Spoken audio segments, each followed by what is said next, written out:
ตัสสะภะคะวะโตอะระหะโตสัมมาสัมพุทธัสสะนะโมตัสสะภะคะวะโตอะระหะโตสัมมาสัมพุทธัสสะนะโมตัสสะภะคะวะโตอะระหะโตสัมมาสัมพุทธัสสะพุทธังธัมมังสังฆังนะมัสสามิ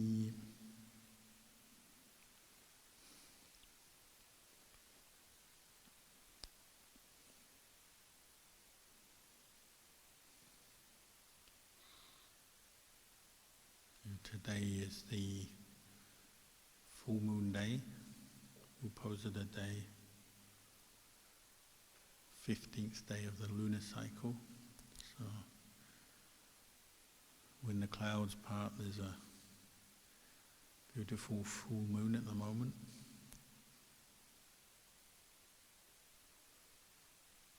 It's the day the monks come together to listen to the recitation of the Patimokkha, which is central to our practice as Buddhist monks. We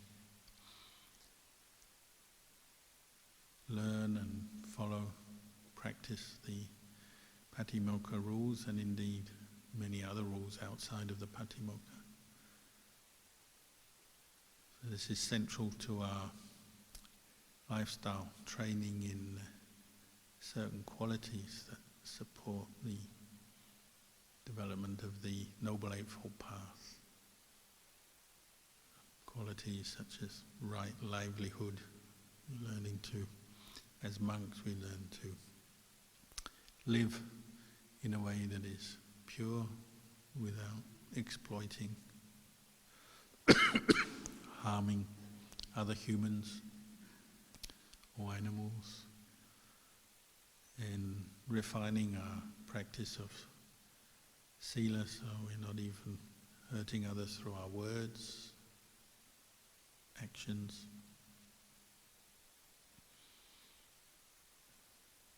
And generally cultivating the qualities of the Noble Path, rooted in right view, right thought, non-greed, non-anger, non-delusion.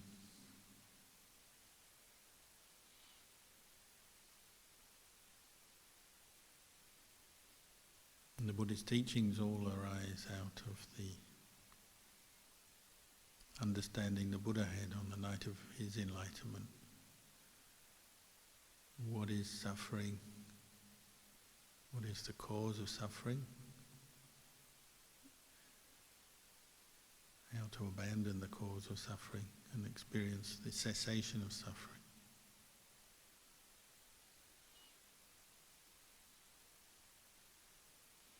When people come to the monastery to meditate or on meditation retreats, one of the first comments they'll make is, "I'm thinking too much, too many thoughts when I meditate." It's a very common experience many people have.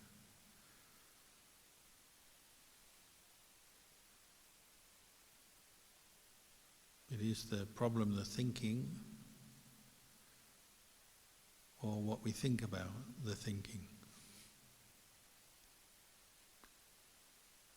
If you're thinking, "I'm thinking too much," you're adding to it, aren't you? And on it goes. What we call mental proliferation. Endless trains of thought, imagination, fantasy, all coming from ignorance and delusion and unawareness. So when you have the thought, "I'm thinking too much, I can't meditate," perhaps, it's not helping, is it? It's adding one more thought into the pile.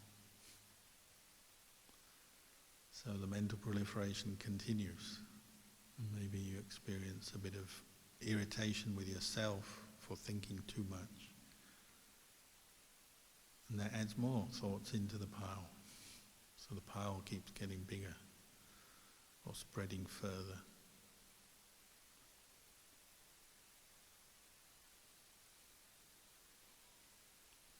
quite often the Buddha would be logical, very logical in his teaching. So a lot of his teaching was pointing out what is the cause of suffering, which is he identified as craving and clinging, tanha, upadana.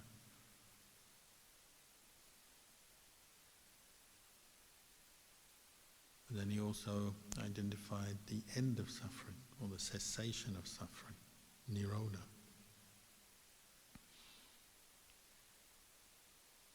So just as there are thoughts that lead us into more suffering, because they're fueled by ignorance and craving, there must be thoughts that lead us out of suffering. The path. You might call, in brief, in short, the Noble Eightfold Path. Those are the thoughts, or the good thoughts, that lead to the end of thoughts, to the end of suffering.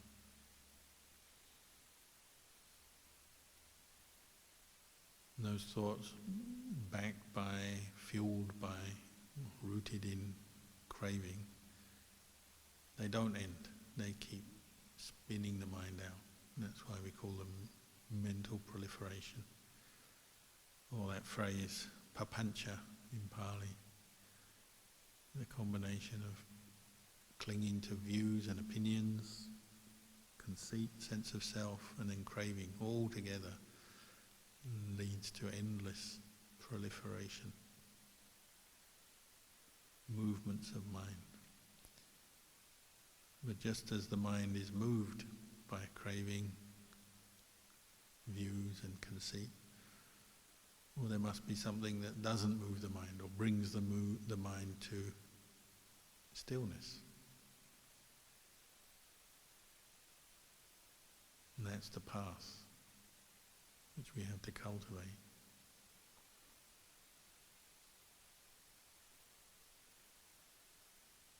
Often monks use a modern metaphor for the practice of mindfulness. You're bringing up mindfulness to quieten your mind down, still the mind, and bring up awareness in the present moment. And they say it's like having the brakes, good brakes on your car. You apply the brakes so you can slow down this mental proliferation. So say you practice mindfulness directed to the breath, then you're not feeding the mental proliferation, so it starts to slow down. You get less of it. And the more your mind is with the breath, your awareness is with the breath, the less it will go elsewhere. So you have less proliferation, less trains of thought, and ultimately less suffering. One moment of mindfulness is one moment less of suffering, which has got to be a good thing. So craving, conceit, views, which is what underlies mental proliferation or endless thinking and suffering, is countered by number one, mindfulness. And there's many other qualities we're cultivating too, but central to them is mindfulness. And when you're mindful, proliferation, mental proliferation is interrupted for a moment. If you're mindful for many moments, it's interrupted for many moments.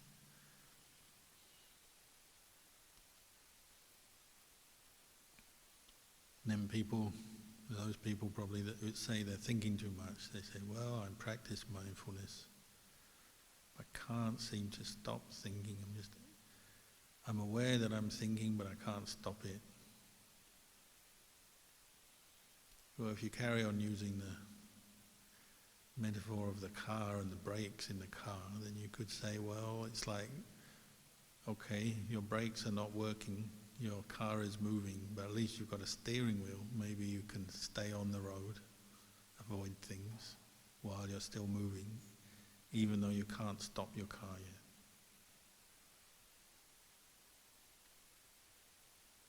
Practice of meditation is quite often like that, isn't it? You can't immediately just stop thinking. the momentum is too strong, too much craving, clinging. It's powerful because we've been doing it for so long, so many years. We're good at it. So you can't just stop it dead like that. You know, even a car with really good brakes, it's very hard to just stop like that. You slow down. They teach you to stop gradually, but if you have to make an emergency stop, well, still you'll skid a bit because of the momentum of the car. Your mind is like that. It's very difficult just to stop it dead. But at least you can steer it while you're slowing down. And that steering is like you have some mindfulness and then you have some patience and you're making effort and maybe even have some clarity, enough understanding just to keep your mind going in a reasonably good direction, even though it's not completely stopped yet, the proliferation. Maybe you can steer your thinking away from the worst kinds of proliferation that lead to strong emotions of anger or fear or lust. Until mindfulness, your brake, your car brake improves well enough, or it's strong enough that you can actually bring the vehicle to a stop. Stop that mental proliferation. If you have patience, then you have enough time and willingness to work with your mind to do that.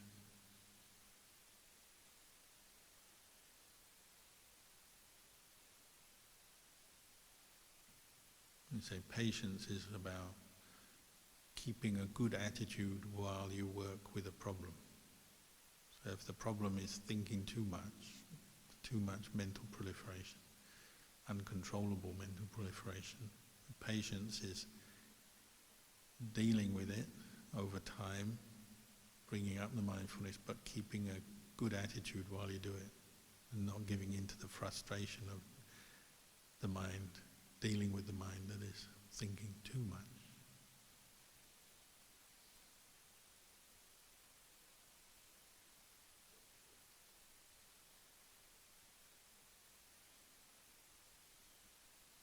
So where does it all come from?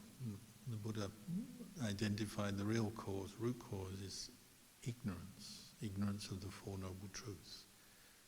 So if you really saw clearly with your mind that mental proliferation leads to suffering, you wouldn't get caught into it, would you? The trouble is the mind doesn't yet believe that. So half the time we're just fooling ourselves or tricking ourselves. So we keep thinking about all kinds of things, somehow assuming that will bring us peace, success, happiness, solve our problems, get us what we want. So we keep feeding it, and on it goes. And just now we chanted that chant about the reflections on impermanence, the highest happiness, te sangupasamo sukho. Yes, highest happiness is the stilling of the mind.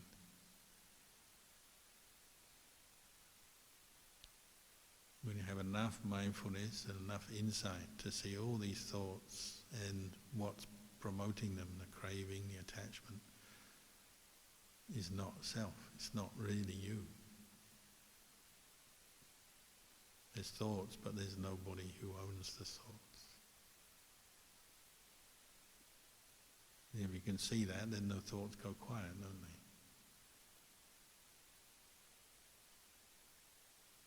they? Ajahn Chah used to say, you experience happiness, but if you're clear in your mind, clear in your wisdom, there's no one who's happy. You see that.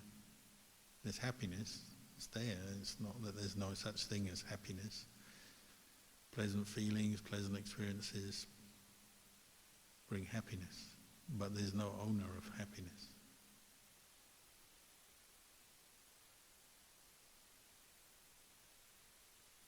Pain or suffering is the same. It exists. but there's no owner. There's no one in pain. It's one type of feeling. We have pleasure and we have pain, but there's no owner, there's no person in that.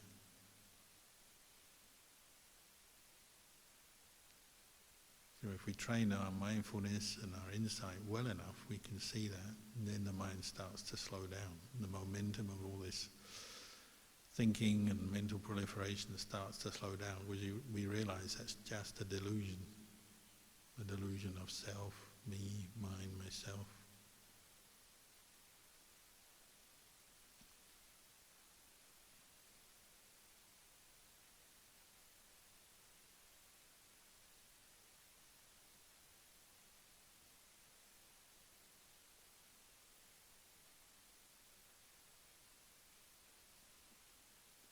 When we come to, say, read about what the Buddha taught, you read the suttas, the Abhidhamma, read the teachings, it's all coming out of this understanding of what is suffering, how it arises, one way of thinking, and then how does cessation of suffering come around, so developing another kind of thinking, the opposite.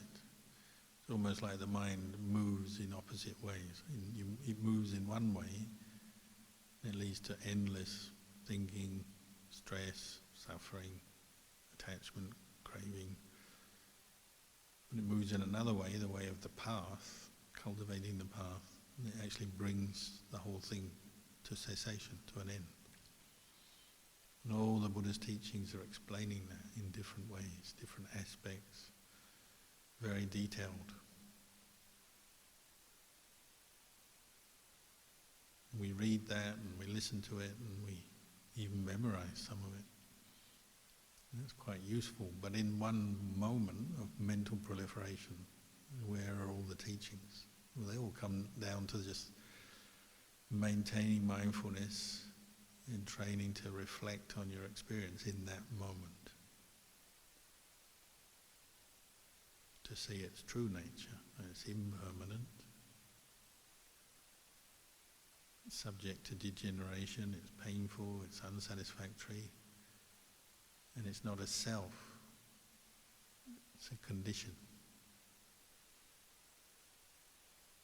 And if there's that mindfulness, that insight in that moment, then the proliferation starts to fade out, because you're not feeding it.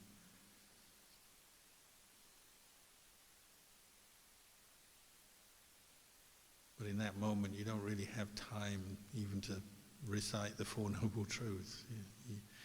It's about training based on the understanding of the Four Noble Truths, this conceptual, the philosophical understanding, the theoretical understanding, which prepares our mind with some right view, right understanding. But in that moment, it's about being mindful and seeing through the mental proliferation, and not believing it and not following it and not feeding it. So if we're not mindful, where does the mental proliferation lead us? It leads us to suffering again. Frustration, disappointment, discontent.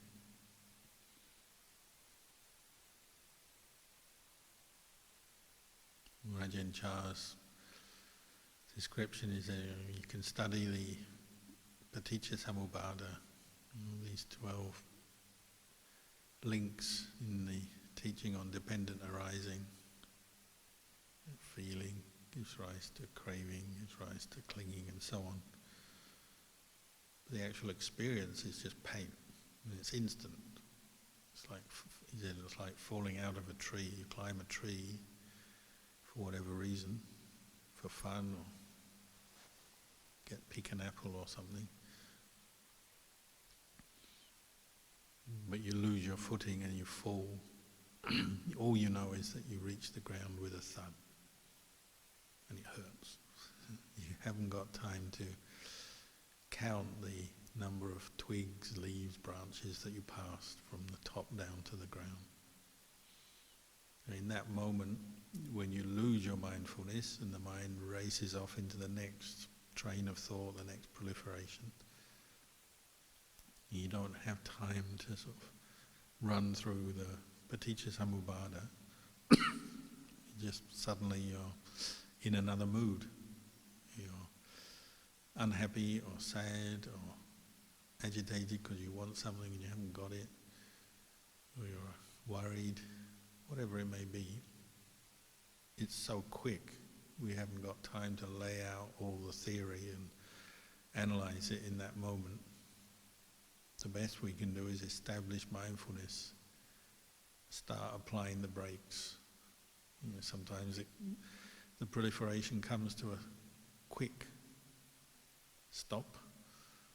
Sometimes there's a lot of screeching, like when they put the brakes on, the wheels lock and there's the smell of burning rubber and there's smoke, but eventually it stops.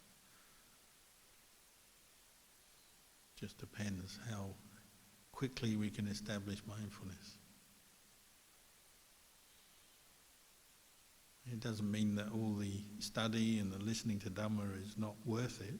That helps us to prepare the mind, but in the moment you just need that mindfulness, don't you? You need to be practicing bringing up mindfulness. This is why we keep meditating, sitting, walking meditation.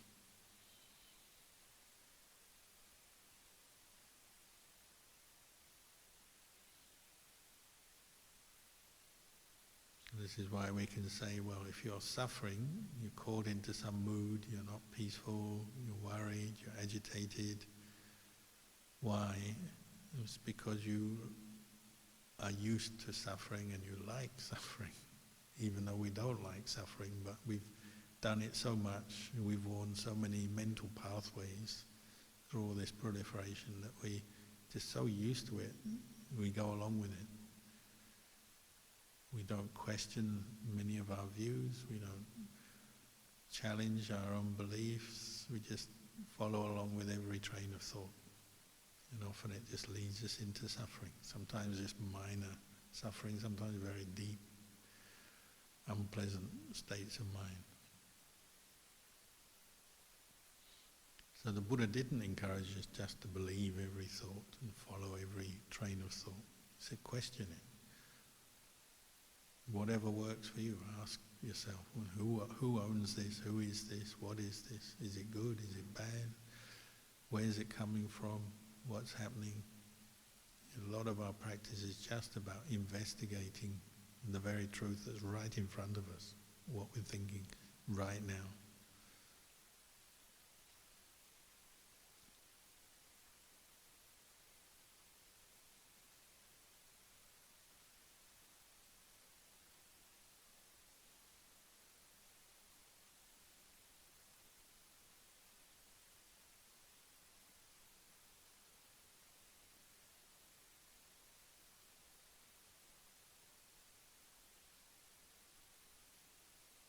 If you keep practicing mindfulness, then this ability to question, to investigate, or sometimes just to witness, observe the truth, the way things are arising and ceasing, it improves. That's where real wisdom comes from. Seeing more clearly through the delusions of craving and attachment.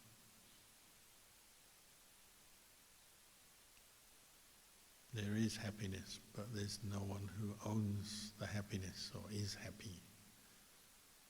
It's a state of mind, it's a feeling,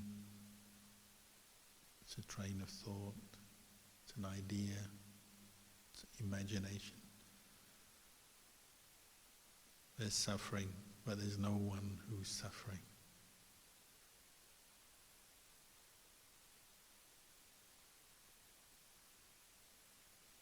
We say this, the path, the Buddhist path, the Noble Eightfold Path, but there's no one walking the path. And the more we see that, then this mental proliferation is undermined, it's interrupted, it's questioned, it's challenged. But you have to look and learn from your experience to do that.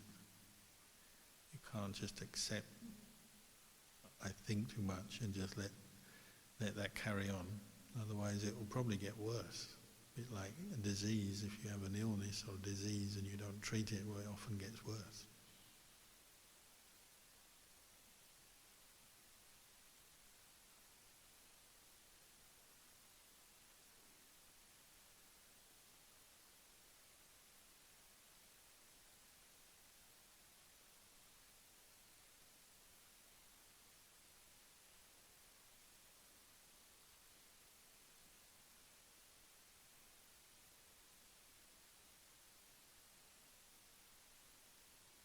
So maybe I'll leave you with those reflections tonight, and